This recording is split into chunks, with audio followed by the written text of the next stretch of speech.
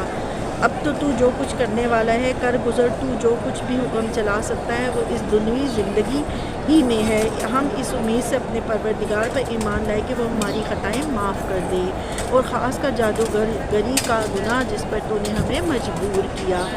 اللہ ہی بہتر اور باقی رہنے والا ہے۔ بات یہی ہے کہ جو بھی گناہ گار بن کر اللہ کے ہاں حاضر ہوگا، اس کے لیے دوزخ ہے جہاں نہ موت ہوگی اور نہ زندگی، اور جو بھی اس کے پاس ایماندار ہو کر حاضر ہوگا، اس کے اعمال بھی نیک کیے جائیں گے اور اس کے درجے بھی بلند کیے جائیں گے کہ ان کی تمام کاریگری کو وہ نگل جائے۔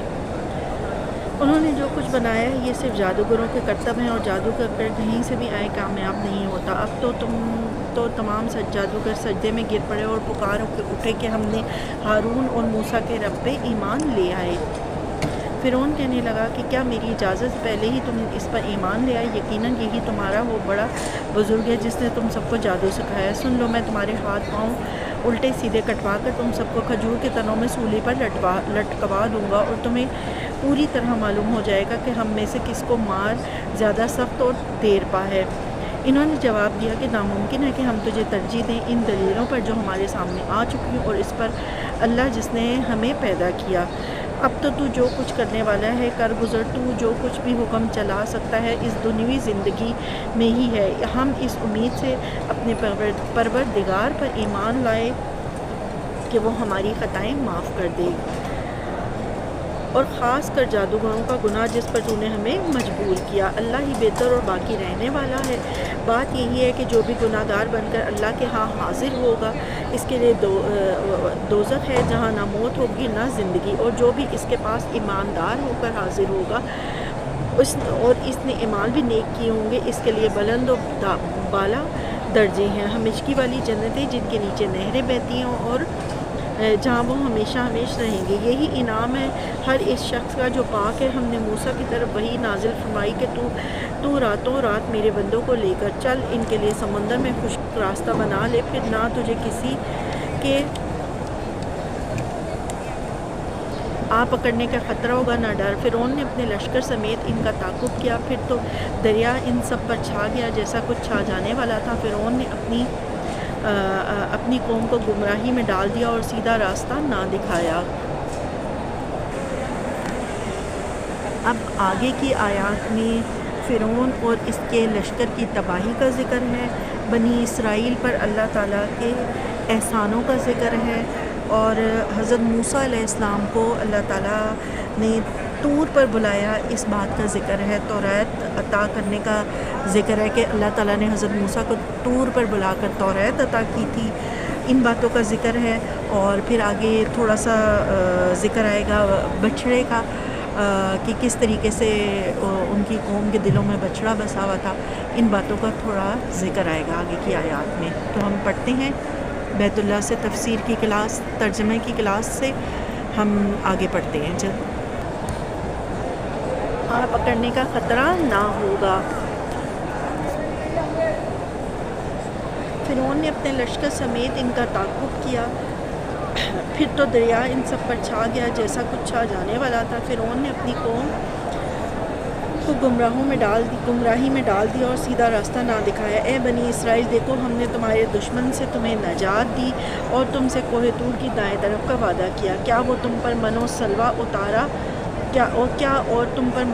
اتارا تم ہماری دی ہوئی پاکیزہ چیزوں کو کھاؤ اور اس میں حد سے آگے تجاوز نہ کرنا۔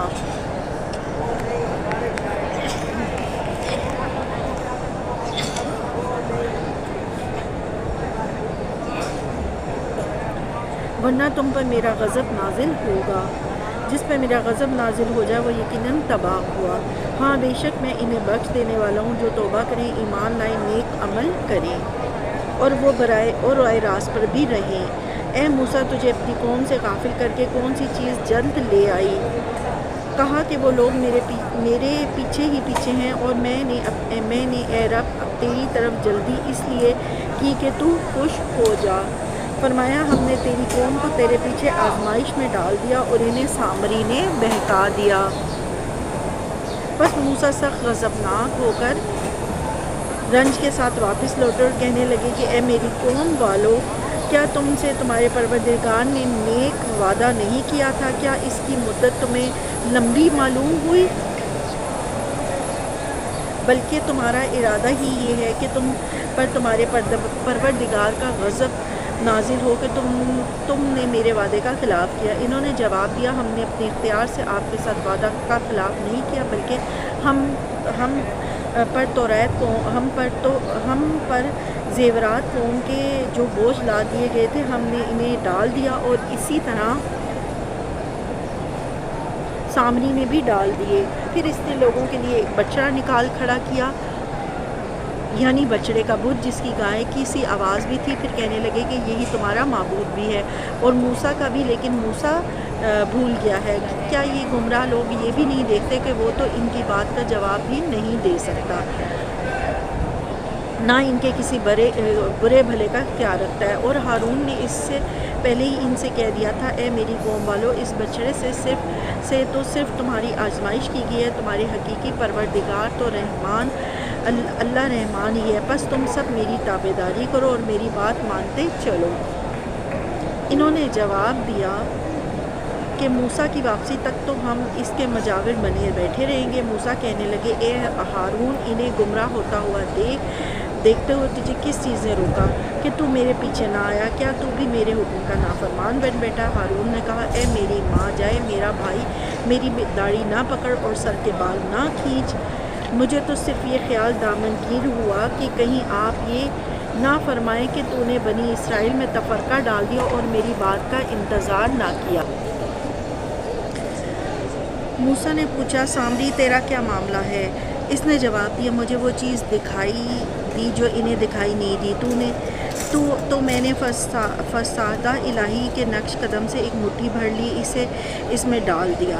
اسی طرح میرے دل نے یہ بات میرے لیے بھلی بنا دی۔ کہا، اچھا جا، دنیا کی زندگی میں تیری یہی سزا ہے کہ تو کہتا رہے کہ مجھے نہ چھونا، اور ایک اور بھی وعدہ تیرے ساتھ ہے جو تجھ سے ہرگز نہ ٹلے گا۔ اب تو اپنے اس معبود کو بھی دیکھ لینا جس کا اعتکاف کیے ہوئے تھا، ہم اسے جلا کر دریا میں ریزہ ریزہ کر ڈالیں گے۔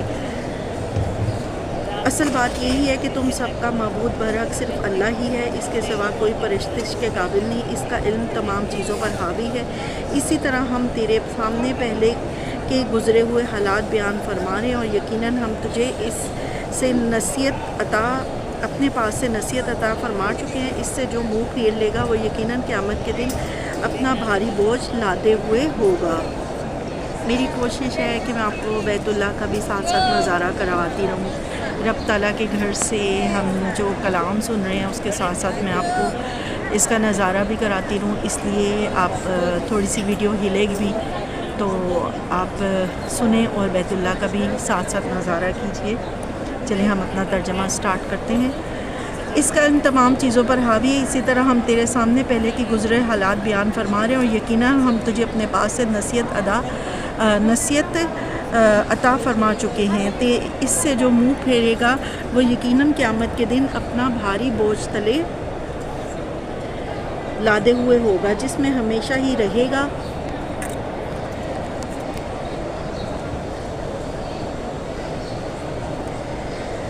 اور ان کے لیے قیامت کے دن بڑا برا بوجھ ہے، جس دن سور پھونکا جائے گا، اور گناہ گاروں کو ہم اس دن دہشت کی وجہ سے نیلی آنکھوں کے ساتھ گھیر لائیں گے۔ وہ آپس میں چپکے کہہ رہے ہوں گے، ہم تو دنیا میں صرف 10 دن ہی رہے۔ اب روز قیامت کا ذکر ہے، اور روز قیامت جو شفاعت ہے اس کا ذکر ہے آگے کی آیات میں۔ اب ہم وہ سنتے ہیں۔ جو کچھ وہ کہہ رہے ہیں اس کی حقیقت سے ہم باخبر ہیں۔ ان میں سے سب سے زیادہ اچھی راہ والا کہہ رہا ہوگا کہ تم صرف ایک ہی دن رہے۔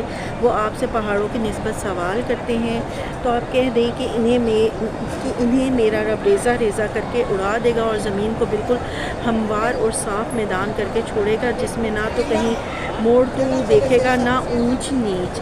جس دن لوگ پکارنے والے کے پیچھے چلیں گے، جس میں کوئی کجی نہ ہوگی، اور اللہ رحمان کے سامنے تمام آوازیں پست ہو جائیں گی، سوائے خسر پسر کے تجھے کچھ بھی سنائی نہ دے گا۔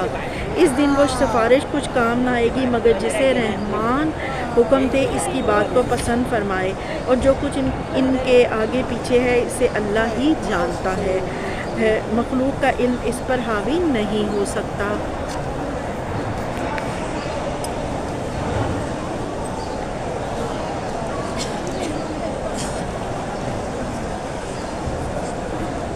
جس دن لوگ پکارنے والے کے پیچھے چلیں گے، جس میں کوئی کجی نہ ہوگی، اور اللہ رحمان کے سامنے تمام آوازیں پست ہو جائیں گی، سوائے خسر پسر کے تجھے کچھ بھی سنائی نہ دے گا۔ اس دن سفارش کچھ کام نہ آئے گی مگر جسے رحمان حکم دے گا، اس کی بات کو پسند فرمائے گا، اور جو کچھ ان کے آگے پیچھے ہے اسے اللہ ہی جانتا ہے، مخلوق کا علم اس پر حاوی نہیں ہو سکتا۔ اور تمام چہرے اس زندہ اور قائم رکھنے والی ذات کے سامنے کمال عاجزی سے جھکے ہوئے ہوں گے، یقیناً وہ بردبار ہوا جس نے ظلم لاد لیا۔ آگے کی آیات میں جو ہے نا علم میں اضافے کی دعا ہے، رب زدنی علما، اور جو لوگ قرآن سے بے رغبتی کرتے ہیں ان لوگوں کی سزا کا ذکر ہے۔ اس طرح اور جو لوگ نیک اعمال کرے اور ایماندار بھی ہو تو نہ اسے بے انصافی کا کھٹکا ہوگا نہ حق تلفی کا۔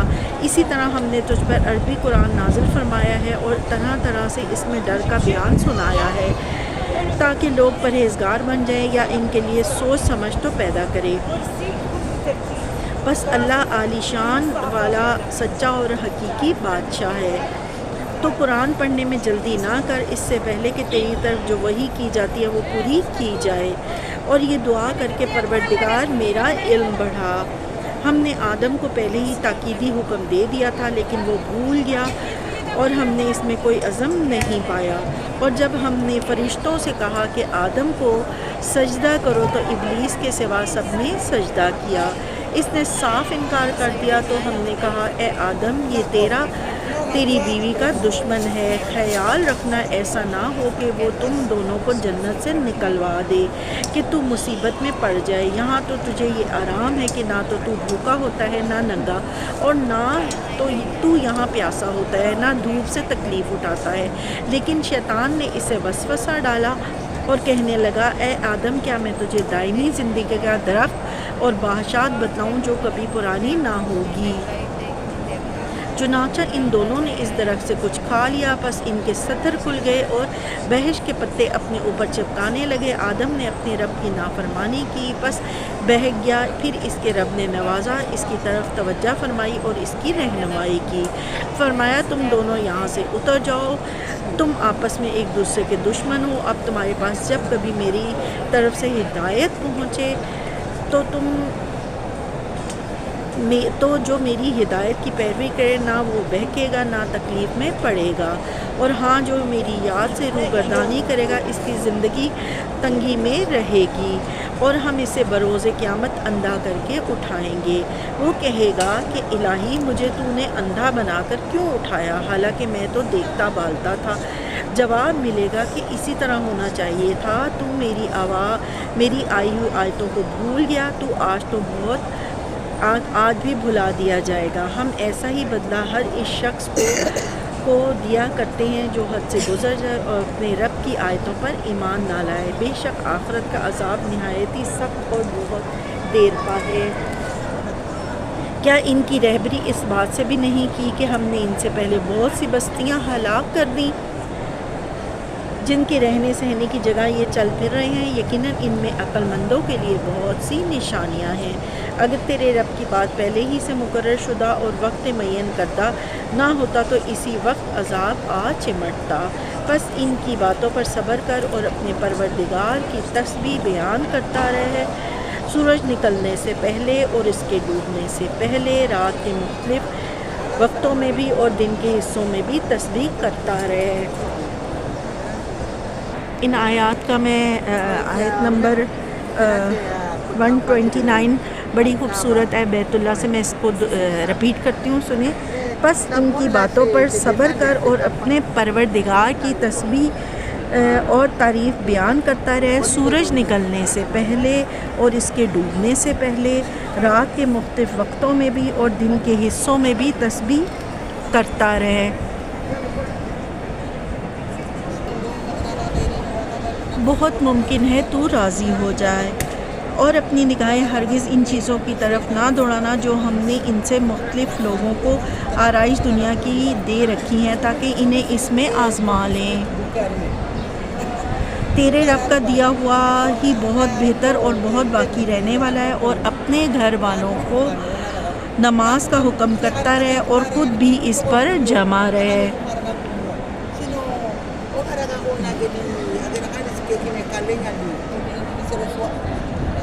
ہم تجھ سے روزی نہیں مانگتے بلکہ ہم خود تجھے روزی دیتے ہیں۔ آخر میں بول بالا پرہیزگاری ہی کا ہے۔ انہوں نے کہا اے نبی ہمارے پاس اپنے پروردگار کی طرف سے کوئی نشانی کیوں نہیں لایا؟ کیا ان کے پاس اگلی کتابوں کی واضح دلیل نہیں پہنچی؟ اور اگر ہم اس سے پہلے ہی انہیں عذاب سے ہلاک کر دیتے تو یقیناً وہ کہہ اٹھتے کہ اے ہمارے پروردگار تو نے ہمارے پاس اپنا رسول کیوں نہ بھیجا کہ ہم تیری آیتوں کی تابعداری کرتے اس سے پہلے کہ ہم ذلیل و رسوا ہوتے۔ کہہ دیجئے ہر ایک کا انجام منتظر ہے، پس تم بھی انتظار میں رہو، ابھی قطع جان لوگے کہ راہ راست والے کون ہیں اور کون لوگ انعام یافتہ ہیں۔ اب یہاں پہ ہمارا پارہ مکمل ہوتا ہے اور سورۃ طٰہٰ بھی ہماری مکمل ہو گئی۔ انشاءاللہ تعالیٰ اب ہم کل اپنے دوسرے پارے کو شروع کریں گے، اگلا پارہ پڑھیں گے۔ اللہ تعالیٰ آپ سب کو قرآن کے پڑھنے، قرآن پہ عمل کرنے کی توفیق دے۔ رب تعالیٰ اس قرآن کا نور ہمارے دائیں بائیں اوپر نیچے، ہمارے دلوں میں، ہماری زندگیوں میں، ہماری روحوں میں، ہمارے خون میں شامل کر دے اور ہمیں اس قرآن پہ عمل کرنے والا بنائے، ہمیں اس قرآن سے ہدایت اور رہنمائی حاصل کرنے والا بنائے۔ اللہ تعالیٰ ہم سب کے دلوں کی خواہشات کو پورا کرے اور رب تعالیٰ ہم سب کو اپنے اس گھر میں بار بار آنے کی توفیق عطا فرمائے۔ اور یہ ایک چھوٹا سا تبلیغ کا ذریعہ ہے، میری ایک چھوٹی سی کوشش ہے، آپ اس کو سنیں اور مجھے اس کو ایک کلک سے، ایک فارورڈ سے یہ آگے چلا جائے گا اور یہ تبلیغ کا بہترین ذریعہ بن جائے گا۔ آپ کے ایک فارورڈ کرنے سے بہت سارے لوگ اس گھر کی زیارت بھی کر لیں گے اور اس گھر سے یہاں سے جو قرآن نازل ہوا، اس گھر بیت اللہ سے نبی پاک صلی اللہ علیہ وآلہ وسلم نے جہاں سے قرآن ہم تک پہنچایا، یہاں سے آپ بھی قرآن کے ترجمے کو آسان الفاظ میں سن لیں گے۔ تو اس تبلیغ کو آگے بڑھائیے اور اس کو آگے فارورڈ ضرور کریے۔ جزاک اللہ خیر۔